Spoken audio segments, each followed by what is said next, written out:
Hola, buenas noches. Nuevamente, toma 3.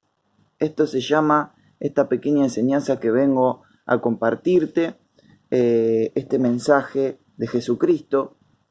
está titulado como expiación limitada. Como para que te des una idea, si no sabes lo que significa expiación, significa, y vamos a hablar del sacrificio de Jesucristo que expía nuestros pecados, que echa fuera todo aquello que nos separa y nos distancia de Dios y que nos culpa. Esto solamente se hace posible por un sacrificio, y en el caso de nosotros, el sacrificio que ha expiado nuestro pecado, esto es, a los que se han arrepentido de sus pecados y han creído en el nombre del Hijo de Dios, en Jesucristo, en que Él resucitó de entre los muertos, en que la obra expiatoria de Jesucristo de Nazaret fue en aquel lugar, en la cruz del Calvario, donde Él derramó de su sangre, donde fue golpeado, donde cargó con todo el castigo del pecado de su pueblo, y fue ahí donde, después de haber muerto, de haber sufrido, de haber padecido mucho, Dios el Padre lo resucitó a los 3 días de entre los muertos. Esto hace posible que nuestro pecado, por medio de la fe en ese sacrificio, en el sacrificio de Jesucristo, nos expíe nuestro pecado y haga que nosotros podamos reconciliarnos con Dios por medio de la muerte y de la resurrección de Cristo Jesús. Esto se llama expiación, o sea que ese sacrificio fue limitado. Y hay que aclarar primeramente que el sacrificio de Jesucristo es capaz potencialmente de expiar los pecados de todo el mundo. Pero la voluntad del Padre fue salvar solamente a aquellos elegidos desde la eternidad, predestinados a ser llamados hijos de Dios.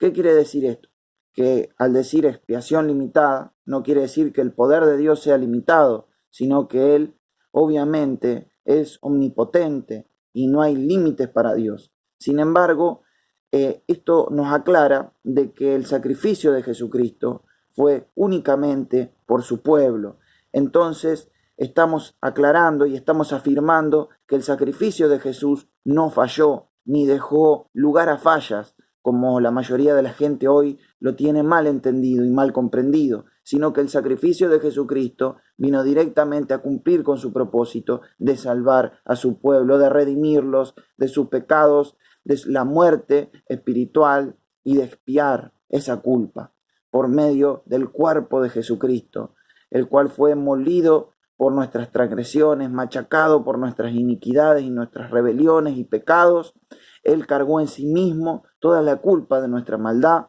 y la dejó clavada en la cruz del madero, despojando así toda nuestra culpa y lo que nos distanciaba de Dios, el Padre, y de la santidad de Dios y justicia. Saben que en la Biblia dice, cuando se le anuncia eh, a los profetas del nacimiento del Mesías, del Hijo de Dios, dice así en la Biblia: y dará a luz un hijo, la Virgen María, y le pondrás por nombre Jesús, que significa en el hebreo Yahshua, Salvador o Dios salva, porque Él salvará a su pueblo de sus pecados.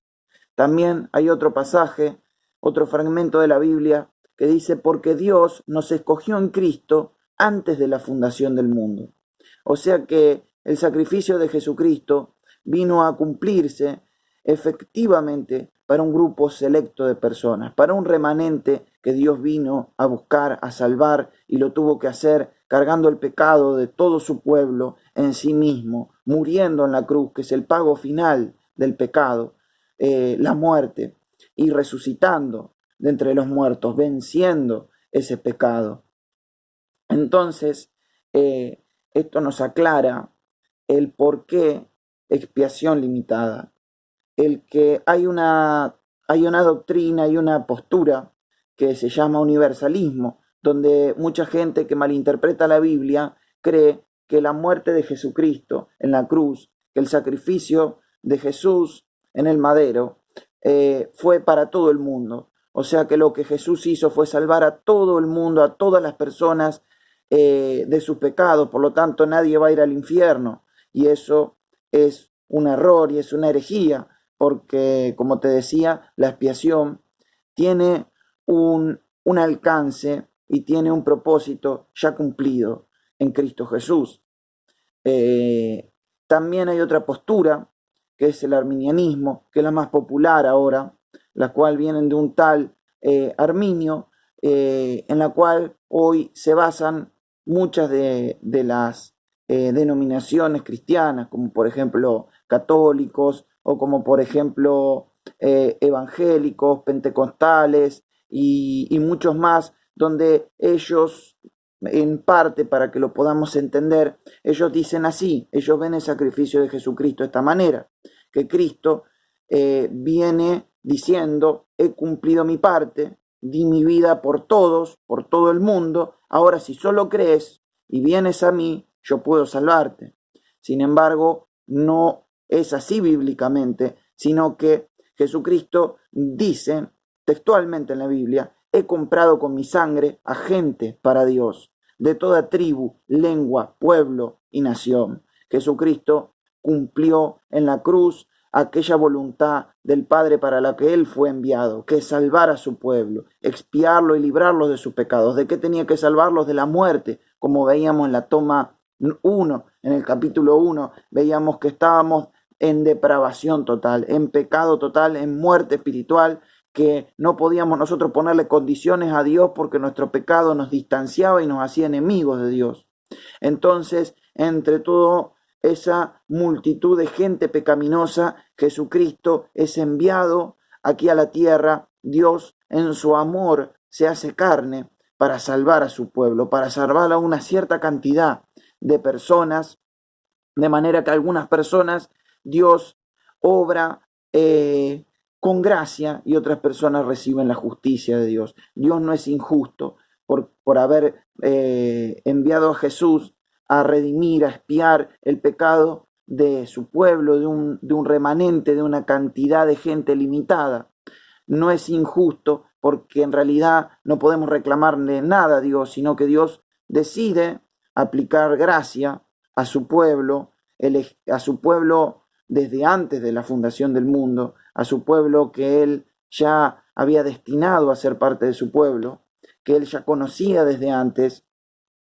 y a otras personas no. Entonces, ¿hay injusticia en Dios? No, sino que Él decide tener misericordia de quien quiere tener misericordia, y a las otras personas las deja en la dureza de su corazón. No es que le hace algo malo, porque Dios no es autor de pecado ni de maldad, ni puede tener ni de lejos comunión con el pecado, sino que Él decide salvar a un grupo de personas y a otros los decide dejar como están, en el endurecimiento, en el pecado, en la depravación total. Él no es injusto, sino que es misericordioso con quien quiere. Entonces, vemos que a Cristo Jesús, al sacrificio de Jesús, se lo puede comparar, porque esta doctrina se ve no solo en versículos, sino en toda la Biblia, en todo el contexto de la Biblia.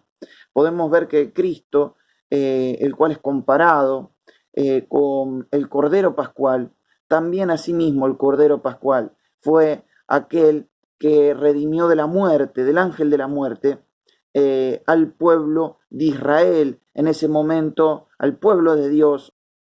y hoy también, aunque en ese tiempo aquel sacrificio del Cordero fue hecho solamente para su pueblo. Salvó a su pueblo de la muerte, no salvó a los egipcios, a los cuales sufrieron la pérdida de sus primogénitos, no salvó a los extranjeros que había en Egipto en ese tiempo, no salvó a la gente de las naciones vecinas ni de las naciones lejanas, sino que el Cordero Pascual salvó a su pueblo, a aquellos que habían sido elegidos para, por mano de Moisés, salir de la tierra de Egipto y ser librados de la muerte. Entonces, desde allí, desde las sombras de lo que Jesucristo iba a hacer, podemos observar que la expiación era limitada también para un grupo particular de gente elegida por Dios, desde tiempos antiguos, desde Abraham, desde antes de la fundación del mundo, en la cual Dios nos eligió y envió a su Hijo a salvarnos. Entonces, así podemos entender que el sacrificio de Jesucristo no fue concretado y en algunos se cumple y en otros no se cumple, como los arminianos hoy en día exponen. Jesucristo dejó la puerta abierta y de hecho algunos son salvos por algún tiempo, pero luego pierden esa salvación. Entonces el sacrificio de Jesucristo es como una luz que está prendida, que de golpe se apaga, que la podés volver a prender y la podés volver a apagar. No es así, sino que Jesucristo vino a encender la lámpara y a encender la luz a su pueblo, el cual salvó en todos los tiempos verbales y lo ha salvado, lo salva y lo seguirá salvando hasta que sea glorificado su pueblo y unido a Jesucristo, presentado delante de él sin mancha alguna. Entonces, así entendemos que el sacrificio y resurrección fue efectivo totalmente para los elegidos, o sea, para el pueblo de Dios, de todas las lenguas, de todas las naciones, porque Jesucristo derribó esa pared que dividía por sangre y por carne a todos los pueblos y ha hecho de todas las naciones y de todas las razas y de todas las genealogías, ha hecho un pueblo, no por sangre, no por méritos, sino por la fe que Él le da a sus elegidos previamente, a regenerarlos y a darles vida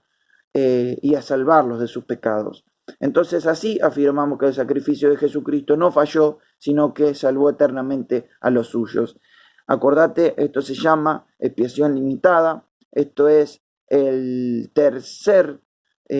punto, la tercera doctrina de la gracia de Dios, y te espero en la toma número 4, en la enseñanza número 4, que va a realmente sorprenderte mucho. Este tema es muy controversial en la Biblia, es un tema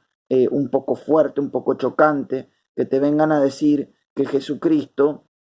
no murió por todos, ni dejó una puerta abierta para que el que quiera pasar pase, porque hay que recordar la primera enseñanza de la depravación total, de la situación del hombre en pecado, muerto totalmente, enemigo a Dios. Por lo tanto, el hombre no puede elegir a Dios. Entonces esa puerta, si Jesucristo la hubiese abierto, si hubiese dejado un sacrificio activo para todo aquel que quiera ir, nadie podría ir y el sacrificio de Jesús hubiese fallado, porque estando muertos en pecados no podemos elegir la vida, sino que la vida tiene que venir a nosotros y resucitarnos, así como Jesucristo iba a Lázaro, su amigo que había muerto, y le decía: Lázaro, sal fuera, y Lázaro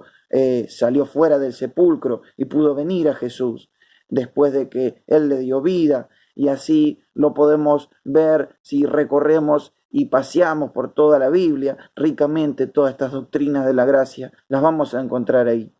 Así que un abrazo grande y seguimos, si el Señor lo permite, nuevamente en el capítulo número 4, en la enseñanza número 4. Faltan 2, son 5 estas enseñanzas donde vamos a poder ver las cualidades de Dios,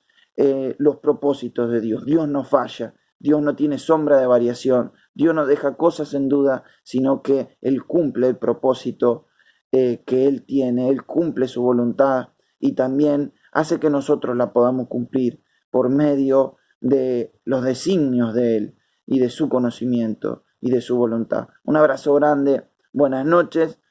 un placer haber hoy compartido esto con vos.